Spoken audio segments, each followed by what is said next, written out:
안녕하세요. 제어문 파트에 들어왔습니다. 첫 번째 시간으로 포문 공부할 건데요. 제어문은 먼저 반복문이 있어요. 반복문은 일을 반복시키겠다고 하는 거죠. 컴퓨터가 제일 잘하는 일은 단순 반복적인 일을 가장 잘 처리를 합니다. 빠르고 정확하게 오차 없이 가장 잘하는 일이 단순 반복하는 일입니다. 반복문에는 포문이 있고요. while문이 있습니다. 그 다음에 조건문이 있습니다. 조건문은 가장 많이 사용하는 게 if문, 그 다음에 if랑 else가 같이 있어요. 참 거짓을 따질 때 쓰는 게 if문입니다. if, else, 그 다음에 if, else를 여러 개 모아놓으면 우리는 그걸 뭐라고 하냐면 다중 if문이라고 얘기를 합니다. 그 다음에 조건문에는 또 뭐가 있냐면 continue, break 이런 문장도 있습니다. 제어문 가지고 얘기를 해 나가는데요. 다른 프로그램에는 있는데 여기에는 없는 게 뭐냐면 doWhile문이 없습니다. 아시겠죠? 그 다음에 스위치 케이스문 있죠. 그것도 없습니다. 파이썬에는 없고요. 다중 if문으로 다 해결을 합니다. 그리고 이번 시간부터는 이제 코드가 좀 길어질 수 있어서 파일을 만들어서 하겠습니다. 지금까지는 이 파이썬 쉘에서만 우리가 작업을 했죠. 이제는 좀 길어져서 파일을 가지고 합니다. 작업합니다. 파일, new 파일 하겠습니다. 파일, new 파일 하시면 이렇게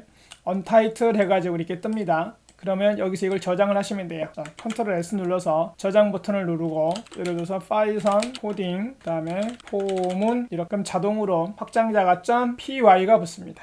.py 이렇게 해놓겠습니다. 그리고 이제 앞으로 어떤 식으로 코딩을 진행을 할 거냐면 여기서 그대로 해봅니다. 오늘부터 제어문 자 뭔가를 썼으면 여기에 보세요. run에 가서 보시면 run 모듈이라고 있죠. 그럼 F5라고 단축키예요. 오른쪽에 있는 게 run 모듈을 실행하시면 됩니다. 그러면 이렇게 나와요. 이제 앞으로는 항상 이 구조로 진행을 하겠습니다. 그래서 이 창이 이제 두 개가 필요합니다. 자, 좌측에는 코딩할 수 있는 코딩 창과 우측에는 그 결과를 확인하고 내용을 보는 그런 과정으로 진행을 해 나가겠습니다. 됐죠? 이제 제어문 포문에 대한 예제를 다뤄보도록 하겠습니다. 포문 예제 바로 해봅니다. for I in 10, 20, 30 그 다음에 print I F5 누릅니다.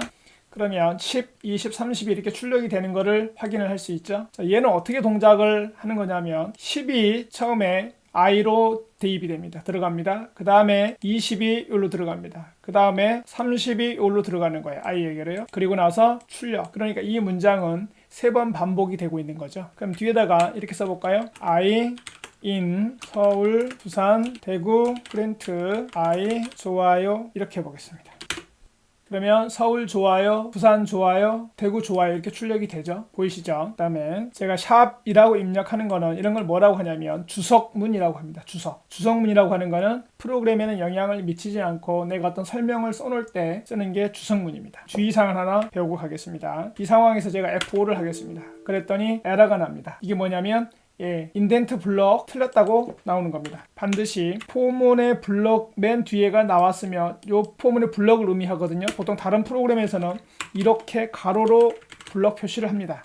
이렇게 C 언어나 자바 등에서 이렇게 블럭 표시를 하는데 파이썬에서는 이 블럭 표시 자체가 없습니다. 그냥 들여쓰기가 블럭이에요. 반드시 들여쓰기를 하셔야 됩니다. 자, 제가 지금은 탭키를 써서 들여쓰기를 했는데 보세요. 탭키를 해서 들여쓰기가 되죠. 이번에는 한 칸만 띄워보겠습니다. 한 칸만 띄워도 되는지 볼까요? 네, 한 칸만 띄워도 되죠. 그러면 두 칸을 띄워볼까요? 하나, 둘, 두 칸 띄웠습니다. 두 칸 띄워도 됩니다. 일관성만 가져주시면 되는 겁니다. 무슨 말이냐면 뒤에다가 아래쪽에다가 제가 프린트 한 다음에 정말 좋아요 이렇게 썼다고 가정을 하죠. 그러면 이게 에러 난다 이 말입니다. 같은 라인에 맞춰줘야 되는 겁니다. 이렇게 아시겠죠? 이걸 쓸 때 여러 가지 상황이 있을 수가 있어요. 어떤 분은 4칸씩 탭키를 쓰자, 어떤 분은 특이하게도 8칸을 쓰자, 어떤 분들은 탭키로 쓰지 말고 그냥 스페이스바를 4번 눌러서 이렇게 쓰자라고 주장하시는 분도 있고 어떤 분들은 2칸만 쓰자 이런 분도 있어요. 다양합니다. 저는 그냥 편안하게 탭키 4칸을 활용을 합니다. 여러분들은 제 거를 꼭 고집을 하지는 않습니다. 여러분들 여러 번 편하시게 진행을 해 나가시면 좋겠습니다. 자, 이렇게 하시면 됩니다. 보이시죠? 이번에는 다 지우고 다시 하겠습니다. 여기까지 지우고 이제 우리가 예전에 해봤던 레인지문을 활용을 합니다. 자, for I in range 5 그 다음에 프린트 i를 출력을 해보겠습니다. 그러면 0, 1, 2, 3, 4 이렇게 출력이 되죠. 이 레인지가 생략하면 0부터 n-1이라고 그랬어요. 여기에 그러니까 사실은 0 이렇게 생략되어 있는 겁니다. 0이 이렇게 생략되어 있습니다.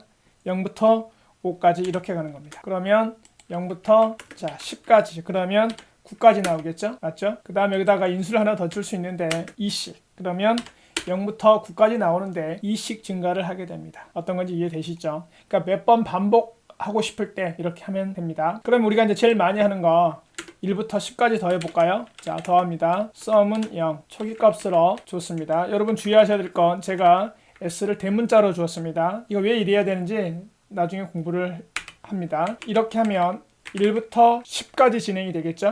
1부터 10까지 진행이 됩니다. 그 다음에 sum에다가 sum 플러스 i를 계속 누적을 시킵니다. 그리고 나서 i 값도 하나 출력을 시키고 sum 값도 하나 출력을 시켜볼까요? i와 sum을 출력을 시키는데 그냥 하면 좀 보기가 그렇겠군요. 그런 다음에 프린트 sum은 한 다음에 sum을 출력을 하겠습니다. 이렇게 제가 C 언어랑 자바 강의를 하다 보니 습관적으로 자꾸 뒤에다가 세미코론을 붙이게 됩니다. 자, 그러면 출력되는 거를 확인을 할 수가 있죠. 1, 3, 6 이렇게 순서대로 쭉 더해지면서 1부터 10까지 더했습니다. 이번에는 100까지 더해볼까요? 이거 이제 뿌리지는 않겠습니다. 더하기만 하고 뿌리지는 않겠습니다. 1부터 100까지 더하려면 101까지 반복시키면 되겠죠. 1부터 100까지 더하면 5050입니다.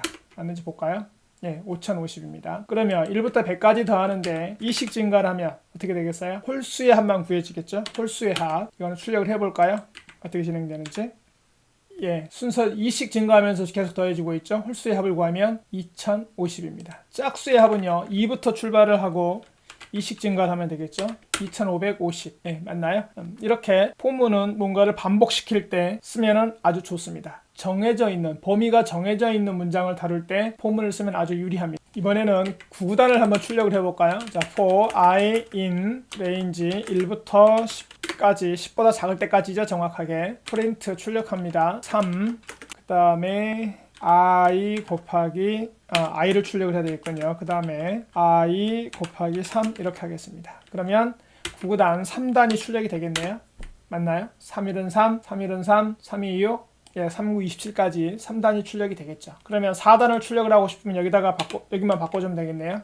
4단 되시죠? 내가 이제 입력을 받아서 원하는 단만 출력을 하고 싶어요 라고 하면 이제 어떻게 하면 되겠어요? 몇 단 출력할까요? 라고 묻습니다. 이렇게 물은 다음에 입력을 받아서 처리를 하는 겁니다. 몇 단을 출력할까요? 이렇게 물어봅니다. 그런데 이거를 바로 input 함수를 쓰면 좋겠네요. 자, 단이라는 변수에 이거를 인티저로 input 이렇게 함수를 바로 쓰면 되겠네요. 그렇죠? 그러면 뭐 대신에 4 대신에 단이라는 변수를 쓸 수가 있겠죠. 4 곱하기 단 이렇게요. 자, 코드를 다 작성을 했으므로 실행을 해보겠습니다. 몇 단 출력할까요? 5. 네, 그러면 5단 나왔죠. 한번 더 실행해 볼까요? 다시. 자, 8. 그럼 8단 출력이 되죠. 오늘은 간단하게 포문이 어떻게 동작하는지에 대해서 공부를 했습니다. 이거를 조금 더 응용해 볼 수 있는 게 되게 많은데요. 이거는 다른 제어문들을 공부를 한 다음에 그때 응용 예제를 다뤄보도록 하겠습니다. 다음 시간에는 while문에 대해서 공부합니다. 수고하셨습니다.